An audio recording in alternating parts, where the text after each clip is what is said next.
Well, good morning, everyone, to the sort of opening unveiling of the Jan Clayton Center, some new interim housing that's just opened here in City 13. My name is Hugo Soto Martínez. I'm the council member for the 13th district. And you know, when we do these openings, it's always joyful. There's always so much celebration. But of course, we know that this would not have been possible with so many people that are locking arms and making sure that places like these open. So I want to thank Mayor Karen Bass and her team, who is here represented by Eurico Ruiz Esparza, the Senior Director of Housing and Homelessness Solutions. We also want to thank Dejan, Caleb, Rosa, and the entire Volunteers of America team for setting up this incredible site. And of course, I want to thank one of our homelessness champions in CD13 team, Michael Batistic, who's hiding away over there, but he brings a si se puede attitude, takes no for an answer, never takes no for an answer, and is just relentless in making sure people are housed and they're treated with respect. So I want to give him so much credit for the office, for the work that we do in the office. Now, when we took office, this district had 0 staffers dedicated to the homelessness crisis. And now we have an entire team and even have subcontracted a lot of this work to make sure that we give this crisis the energy and focus that it deserves. And when we took office, many of our interim sites had almost up to 30% vacancies, which is unheard of. This should not be happening when we have a crisis. But when we when we brought on board the team, we made sure we mapped out every single encampment. We worked with the service providers. We're working with the board of supervisors. We're working with volunteers, and we're making sure that we're coordinating over those services to make sure that we really focus in on this energy. And I'm very proud to say that when we saw the results of the homelessness count, we saw that not only did we have a citywide decrease for the first time in 6 years, but in CD13, we saw a 38% drop in the unsheltered population. We saw a 39% drop in the number of tents that are in the district, and so much more. And so we're really showing that we're doing everything we're at least going in the right direction for the first time. Now, we know that if we're going to solve the issue of homelessness, it's not just about the folks that are out there living in the street. We have to make sure that we build more housing and affordable housing, that we have the drug addiction and mental health treatment that many people need, that we help them with job placement, and they have case management once they come indoors. When we do that, we know that we'll be able to solve this crisis. Now, it's not a quick fix, and this has been decades and decades of neglect and incorrect policy from the federal to the state to the county to the city. But I think, but the recipe is not the difficult one. When we treat people with respect, when we meet them where they're at, when we give them the adequate housing that they will accept, we know that people will rise to the occasion, and they'll be on their way to be having just a normal life like many of us who are here today. So once again, I want to thank everyone who was part of this amazing project. And of course, as I mentioned, Mayor Karen Bass and her team were some of the folks that were really there being a partner. And so I want to bring up Eurico Ruiz Esparza. Again, she's the Senior Director of Housing and Homelessness Solutions, to give us a few words. Congratulations. Good morning, everyone. My name is Eurico Ruiz Esparza, serving as the Senior Director of Strategic Initiatives and Administration for Mayor Karen Bass's Housing and Homelessness Solutions Office. Thank you, Councilmember Soto Martínez, for your partnership with our office. We have worked urgently together, and the annual homeless count dropped for the first time in years. There has been an unprecedented 10% drop in street homelessness across the city, the first double-digit decrease in the last 9 years. And the number of unhoused Angelenos who have transitioned into permanent housing is at an all-time high, and that is something to celebrate.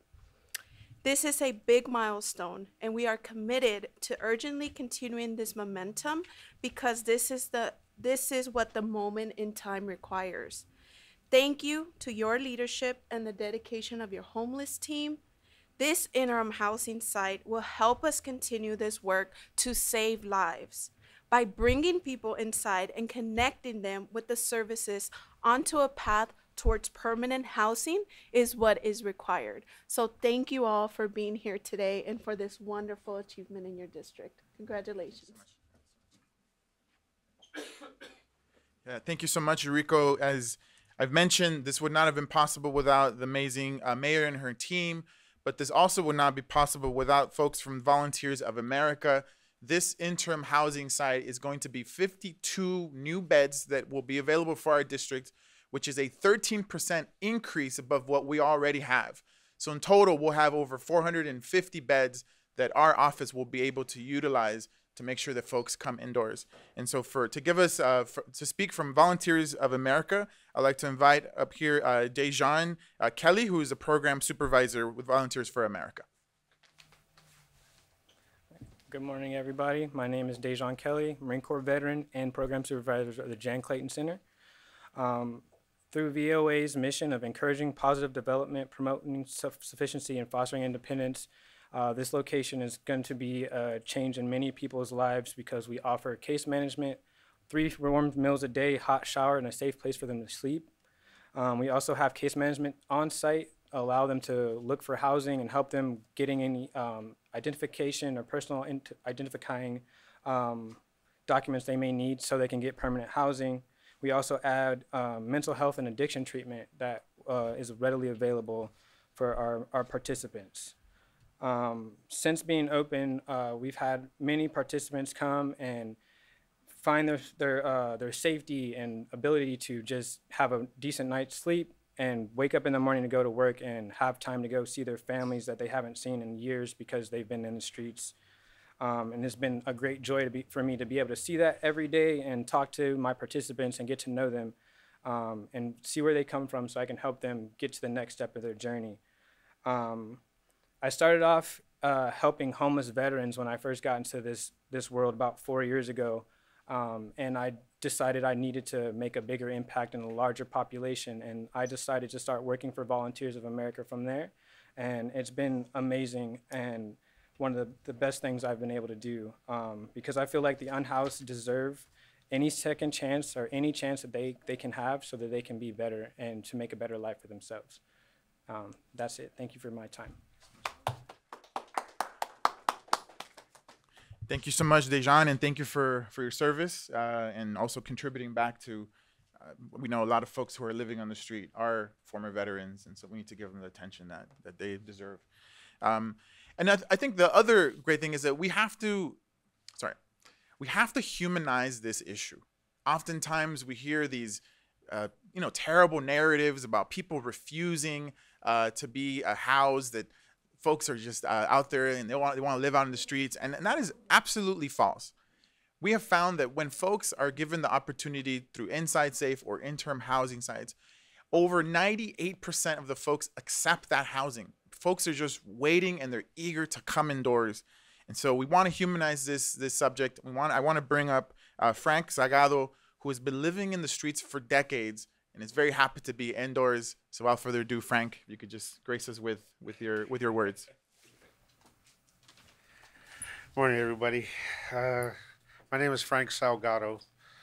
I've lived off and on the streets since I was 11. And this is the first time in my life where I feel that I'm happy to have a place to lay my head down on a pillow, to have a hot shower, meals, and people I can talk to. It's been a while since I can actually speak freely. And it's good that I can have that person to talk to find a job, to find a permanent residence. This is only temporary. This is my first step. Originally, when I became homeless, I had trouble at my house, so I took to the streets. And off and on, I've been out of jail and prison, and now I can have a solid foundation to start something new, a new chapter in my life. The case manager and the people here are wonderful. They've treated me with respect, and they're giving me hope. I was in a place before, but I got kicked out, and people concerned, and Nicole Roberts has been with me for 9 months. She's helped me a lot. She got me here. I'm happy to be here. There's nothing else I can say about that. What I want to do is give back. I want to be a caseworker.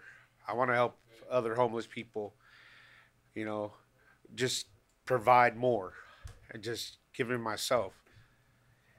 You know, I've helped house a lot of people, and I'm not even getting paid for it, and that's cool. That's good with me, you know. And I hope in the future that I can do this. You know, they're gonna help me. Volunteers of America has helped me before, and they're helping me now. So I appreciate their help. We just just because we're homeless doesn't mean we're not treated like people. We are people, you know, and we deserve the respect of that. You know, we got to be humble about it, though. You know, people are going to look at us like we're nothing, but we are something. And that's why people are homeless, because they feel like nobody cares about them. But I care. And the staff here care. So hopefully I can make a difference. Thank you.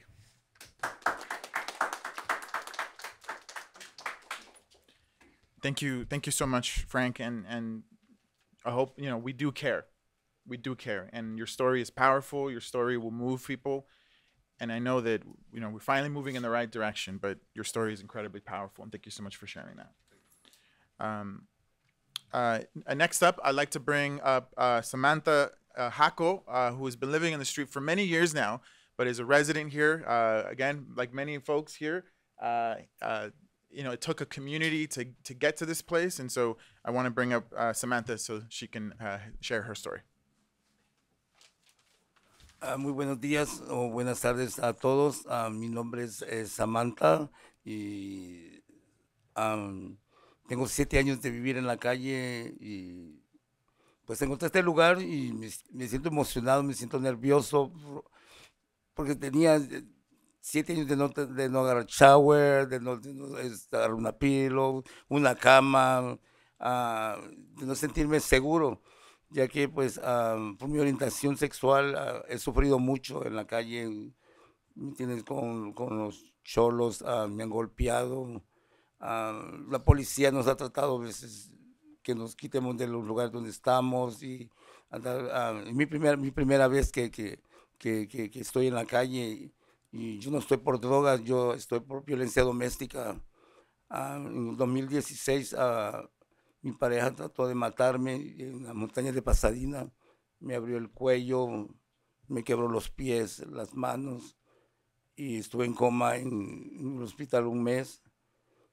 Luego perdí mi trabajo, perdí mi apartamento, tuve que quedarme en la calle y me costó mucho adaptarme a la calle, a la gente, a hablar, adaptarme a ellos, a hacer lo que ellos hacían y pues ha sido muy difícil y muy duro y me siento muy bien aquí y le agradezco a May, le agradezco a Hugo Soto, le agradezco a todas estas personas que están interesadas en un progreso bueno para nosotros y tenemos que poner de nuestra parte nosotros también y cómo se llama, no toda la gente que está en la calle está por drogas, hay gente por la economía, por X motivos estamos uno en la calle, ¿me entiendes?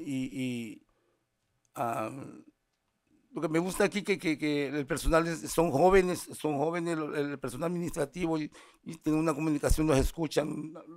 Si tenemos problemas, a mí en mi caso me han ayudado mucho en el DMV, perdí mis papeles y ellos me están ayudando en el DMV, sacar mi ID, con los doctores, los médicos, una atención buena, la seguridad, es un buen lugar aquí.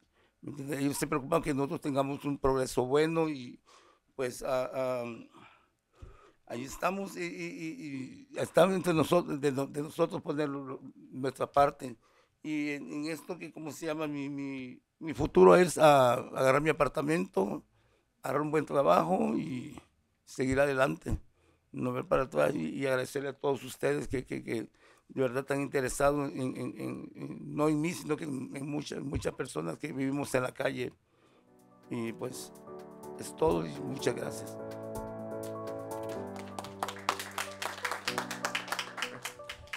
Thank you so much.